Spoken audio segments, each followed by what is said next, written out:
everyone and welcome to another episode of Rift News, the show you most likely decided to watch because you're waiting in queues for Lost Ark. Well, this time around it's going to be a bit of a shorter episode. I know I say it every single time and we still get to 20 minutes, but this time I have a harder week ahead of me and God knows I can't take breaks on YouTube.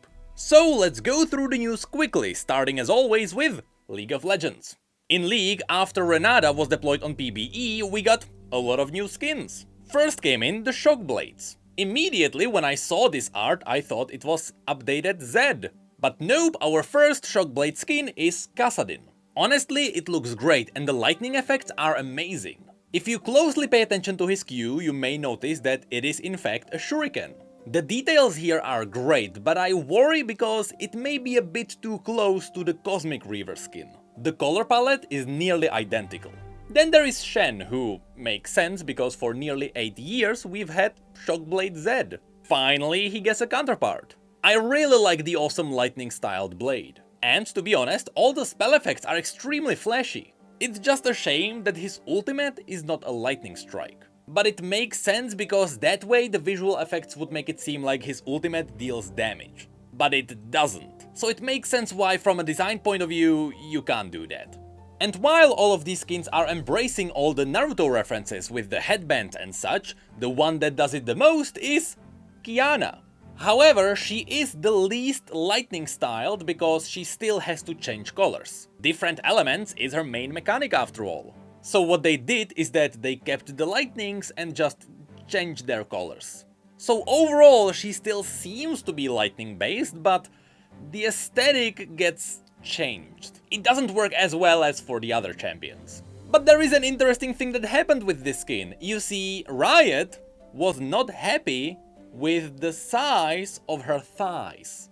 After PBE got deployed, they actually changed Qiyana's model and they made her thighs bigger. The funny thing about this is that you can't notice that in-game unless you specifically turn her around and stare at her behind. Realistically, you can't notice that change in-game. But they still went into her model and they started fiddling with that 3D model. They did this because she's Qiyana. While on the other side, Yorick didn't get his hat. Even though his hat is literally a little tick box which you tick on and suddenly the hat is permanently on.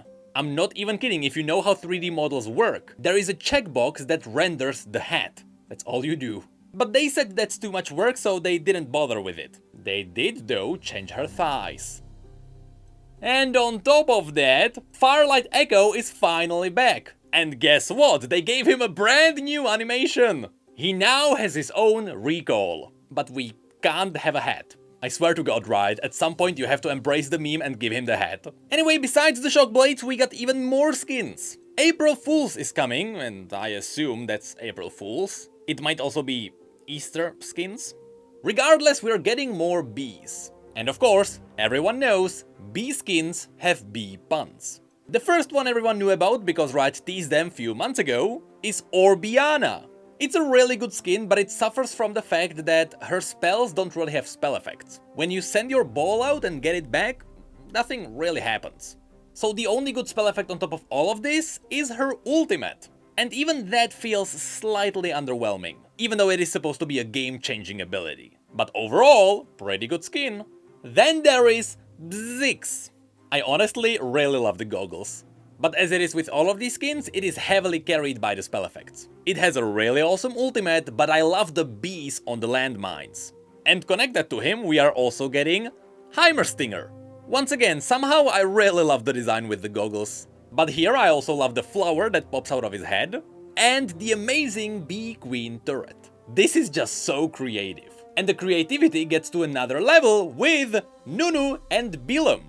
I mean, Willump is a giant bee. It's awesome. But it's the details that really bring this up. For example, when he rolls his Q, it's not just honey. If you look closer, you can actually see a bee trapped inside the honey. And of course, his ultimate is glorious. And if you pay attention to the sound, you may hear the bees too. Of course, all of these skins also have chromas. Shockblades are great because they change the tone of the entire skin. The bees may seem a bit weird, because a bee without the bee color scheme is a bit unsettling. So just pretend it's an alien. And on top of this we are getting more meme emotes. There is Rengar based on the cat meme, Viego based on League of Legends' very own meme, and LeBlanc who fits together with Swain. But also, you thought we would skip over the prestige skin, right? Well, right, we are not getting a prestige skin, but somehow we are getting a prestige emote. It's not champagne pink, so I'm fine. But that's it when it comes to League of Legends. I should also mention that Elise did get an update when it comes to her spell effects, but it seems like I will not be covering it today. And before we totally leave this place, we should also mention Lunar Revel merch. They got it there, it's hats and hoodies, it's all red. And now on to Legends of Runeterra. There we got a trailer for A Curious Journey, the final part of the Yordle expansion. The trailer is quite clever because there Ava finishes what she started in the very first trailer. You know, she actually gets all the materials that Teemo wanted her to get. But of course it also introduces new champions. 2 Yordles and 2 extras. First there is Yuumi, who introduced a brand new keyword, which is attach. Cards with attach can be played normally, as a normal card, or you can attach them directly to another card. This will give them their stats and keywords. It's pretty much like Yuumi in League. Of course, because they had to put her somewhere, Yuumi was put on Targon. All the cards connected to her are Yordles in Bandle City doing star charting and stuff like that. But for some reason, there is real Earth right there. I don't know what to think about this. I was confused when we got time-traveling Cytheria. How do you think this makes me feel? Anyway, then there is Galio, who also introduces a new keyword. Formidable. That one is simple. Cards with Formidable attack with their current health instead of their power. So you want to keep them as healthy as possible. Also, the cards connected to Galio are the Durand Craftsmen, who are supposed to be a secret society of craftsmen who know the secrets of Durand, the guy who created Galio. Even though Galio can live because Durand did some soul magic-y thing to him that we don't know about, and Swain said that the secrets of Durand died with him. So how can these people make more creatures that live just like Galio? I don't know.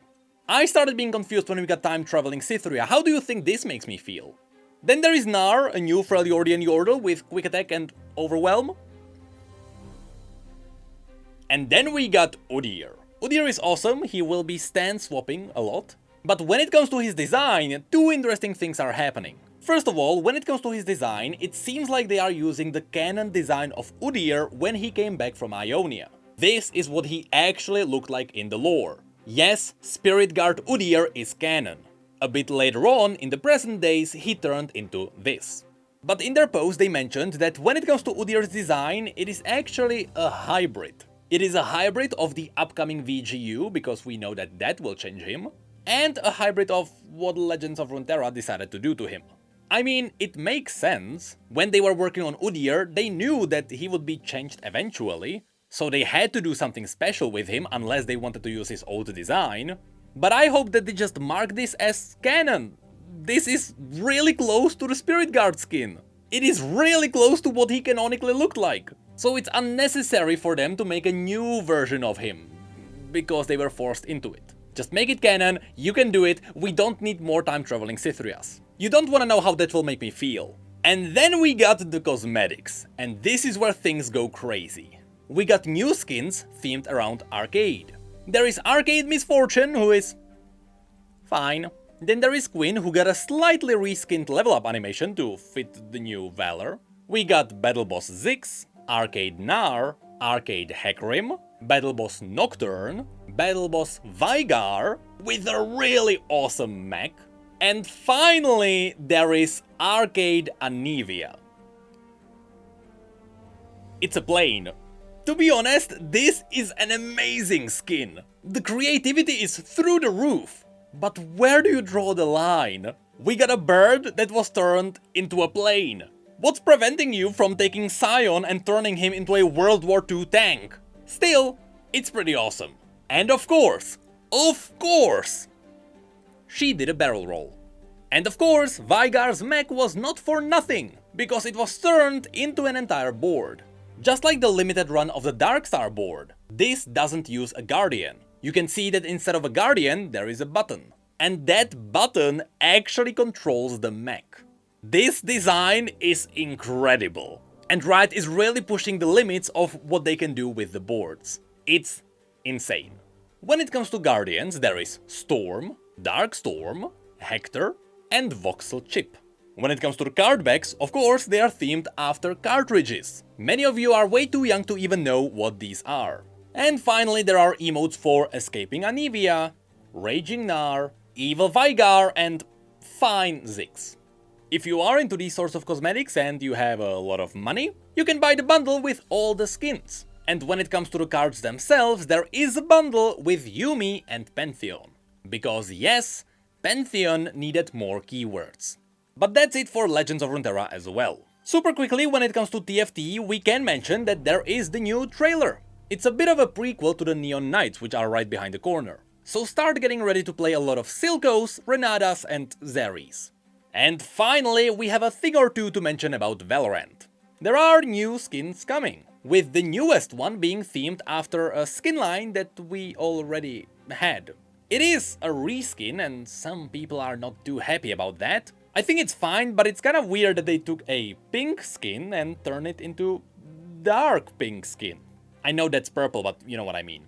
But besides that, some of you may have missed that Viper got a new trailer. And the reason why you might have missed it is because nothing really happens in it. It's kinda one of those moody animated trailers that are supposed to set the theme of a champion. But we all already know what Viper was about. So what were we supposed to get out of that? What I got out of it is that she is drinking poop coffee. It's real, look it up.